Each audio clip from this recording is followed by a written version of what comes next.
to this church. No. For instance, listen.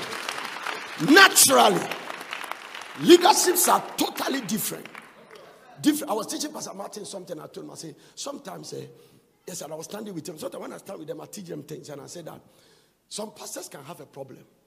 But it's like, if God gives you an aircraft, or let's say natural, let me come down so that you say, where did God get plane from? Okay, when you are a pilot and you are flying from Ghana to America, that is the passengers that you are carrying in the aircraft.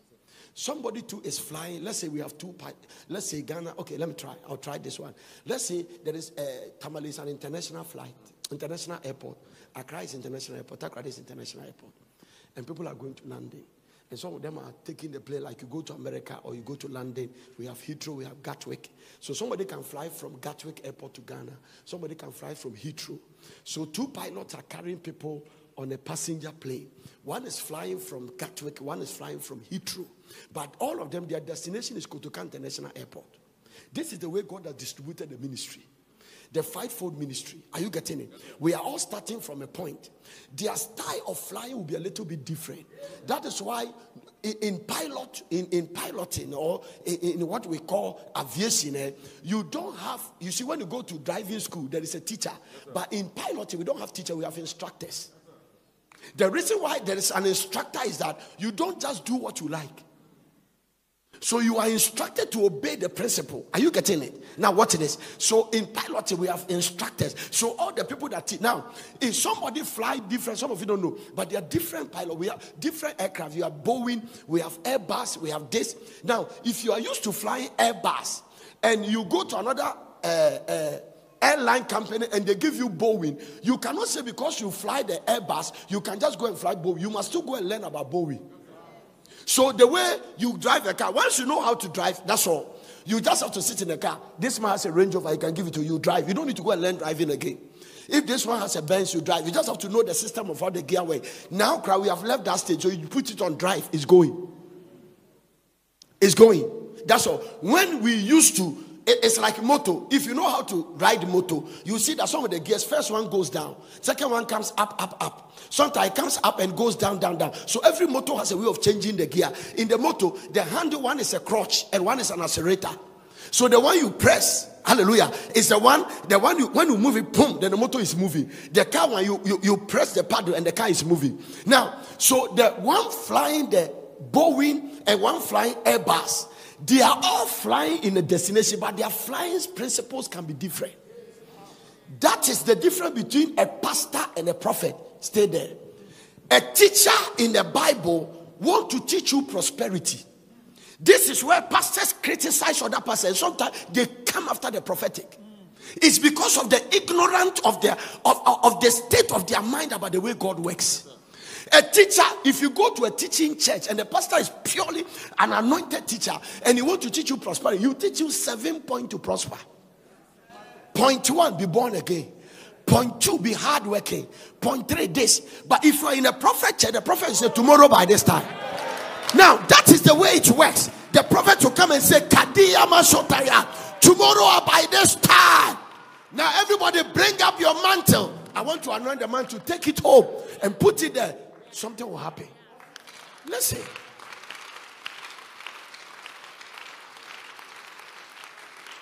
Then the teacher will say, all this, they look at all of them. All the deceiving people, it's not deception. There may still be some deceiving prophets. But your style will be different from my style. And if everybody becomes a teacher, who becomes a prophet? So to some pastors, as long as the thing is not done in their style, it's not. It is not possible for a teacher of a church to call people and say, I'm going to do short covenant. Because it's not his dimension. That mystery cannot be delivered to him. It cannot be done by a prophet. There are things I did in this country, I'm the first to do it. Yes, because that is the area of my calling. No, a prophet went to a town, they said the water is bitter. He said, bring me salt. And he put the salt in the bowl and went to the river and poured into it. And by the supernatural power, the thing changed. But a teacher will not accept it. So don't condemn people because they don't have it your star. No. Hey, wait. Hey, wait. I may not dress the way you dress. I may not do things the way you do it. But that's not me, I don't know Christ. My mind is fixed. I know my God. You may not like makeups. I like makeups. It does not mean that I'm not a Christian. You cannot judge me by my way. You cannot judge me by no. My mind is so clear. I know Jesus Christ. It's just tribes. It's tribe. There's a tribe of Reuben. There's a tribe of Judah. There's a tribe of Benjamin. This tribe may not dress like this tribe, but we all belong to God.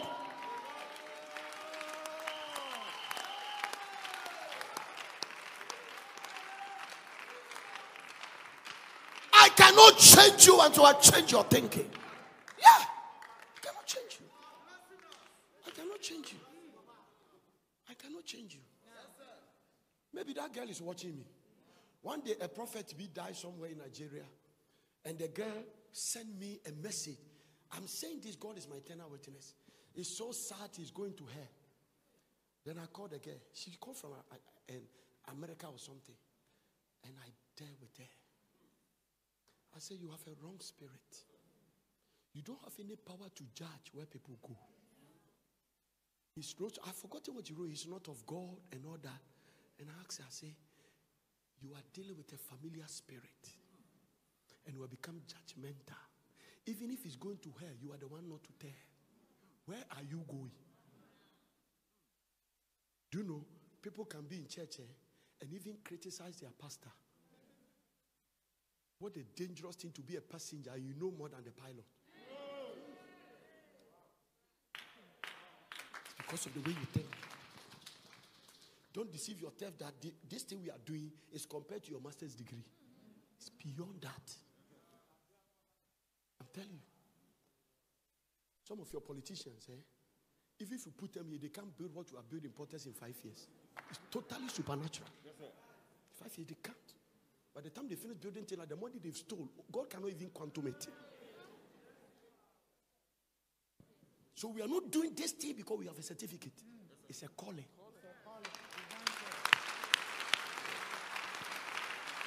So you may sit back and see one or two mistakes because we are human beings. Don't conclude that because you see a guy not dressed the way you are dressed, then the person is not a Christian.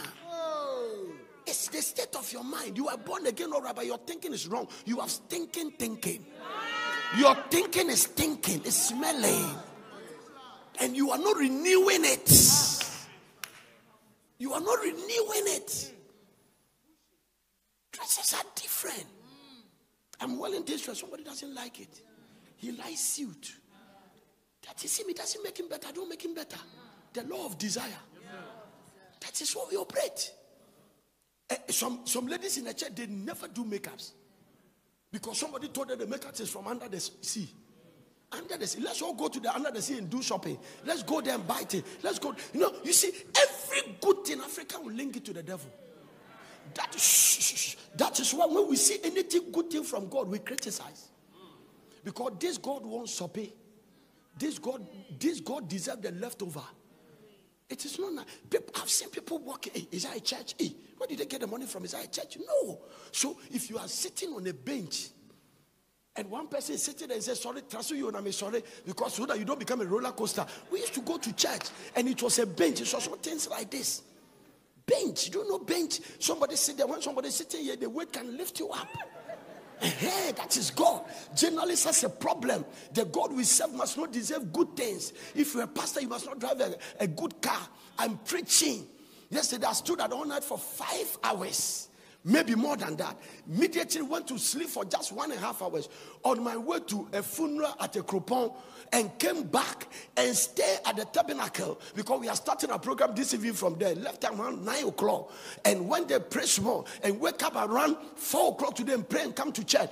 Which journalist can work that hard? And you say that as a matter of doing such a work, I must sit on a horse to come to church.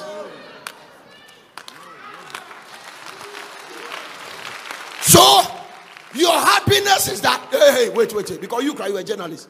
Your happiness is that when I become poor, then you are happy. Then you will never be happy. I promise you. You will never be happy. Because I don't have any. Yesterday I quoted the scripture. Proverbs chapter 10 verse 15. Do you remember? I told you. This is the scripture that make me hate poverty. King James, Proverbs. The rich man's wealth is a strong city. The rich man's wealth is a strong city. The destruction of the poor is their poverty. The destruction of the poor is their, look at the NIV version. I want to show you different versions. Listen, the wealth of the rich is their fortified city, but poverty is the run of the poor. Give me the Message Bible. Watch this. The wealth of the rich is their basin. The poverty of the indigent is their rain. There is a Bible called the GNT. Listen to that Bible. GNT Bible. Listen. Wealth protects the rich. Poverty destroys the poor. Bottom line. Listen. This scripture, I got it 25 years ago. That means that, honey, some people have died not because they're supposed to die. It's poverty that killed them. They were ordained by God to live 90 years, but they cut off at 45. Because they went to hospital and there is a little medicine to buy and there was no money. The Bible said, yeah, can I go deeper? That means a lot of marriages has ended divorce, not because the devil is strong, because there's poverty.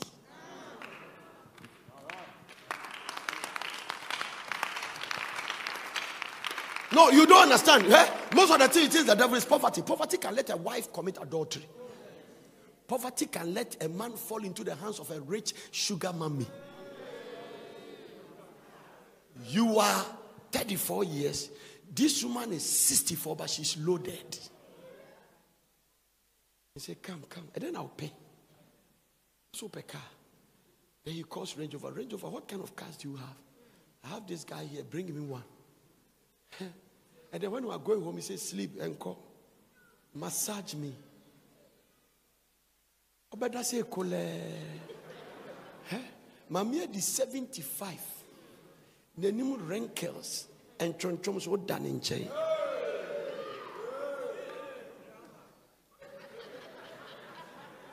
See grandma, obey there. There is nothing you can do about it because that is where you are getting the source from. I have seen it. It is grandpa that's supposed to kiss grandma, but you have taken over grandpa's job. And the reason is poverty. With all your white wife, can let you sleep with a smelly man. The guy is smelly, but he's loaded.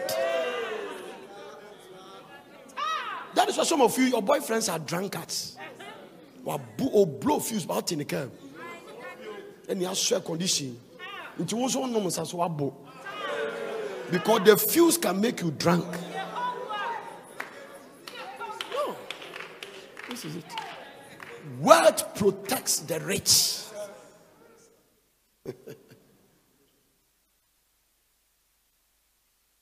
I was talking to a pastor friend and he said, during the lockdown, he said, oh, I just came to Lagos to do something, I'm going back. I said, oh, man of God. But it's lockdown, all places are not flying. So it's a commercial place that are not flying. I was shocked. He said, one of my members' friend just give me a lift in his private jet. So you are not, the lockdown, it's you that was lockdown. Some people were not locked down. They were just moving around. No. Wealth, listen, wealth protects the rich. So the rich is wealthy and is protecting them. Poverty destroys the poor. So there are two things here. I don't have time to run the commentary. That's one of the poverty destroys the poor. Poverty. So what's the difference between poverty and the poor? One day we'll talk about it.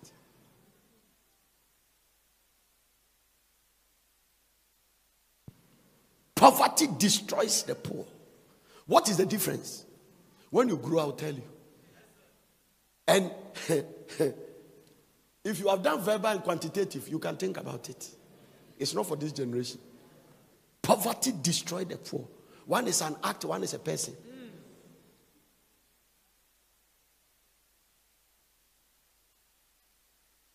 This is it. No. That is why when God starts blessing you, you lose friends. Do you know why you lose them? They are not even ready to learn from your secret. They are not ready to learn from your secret.